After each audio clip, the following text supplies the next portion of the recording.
सुप्रिया सुळेंना केंद्रात मंत्रिपद पाहिजे, जयंत पाटील आणि आपले रोहित पवार यांना राज्यात मंत्रिपद आज ना उद्या होतील. ते कोणाला फटका बसला माहिती? ओबीसीला, अर्थात ओबीसीला कोण म्हणजे कोणाला?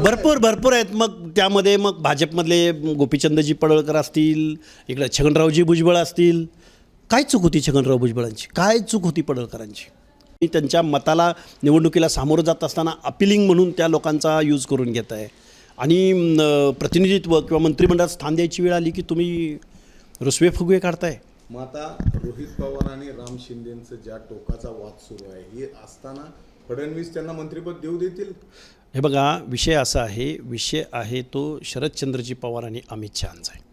विषय आहे तो शरदचंद्रजी पवार आणि नरेंद्र मोदींचा आहे.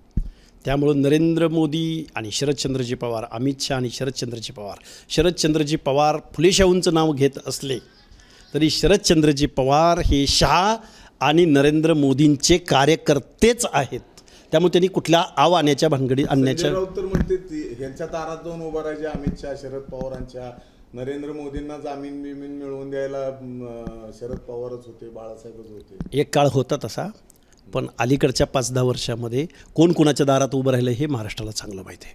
अमित शहाच्या दारामध्ये मोठे पवार गेले का बारके पवार गेले, विमानानं गेले का अजून कशानं गेले, महाराष्ट्राला माहिती आहे.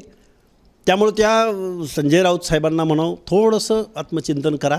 कोण कोणाच्या दारात उभं राहतं आहे आणि कोण कोणाचं काय करतं आहे हे महाराष्ट्र चांगलं ओळखून आहे. म्हणून तर तुमच्यावर ही वेळ आलेली आहे. एबीपी माझा, उघडा डोळे बघा नीट.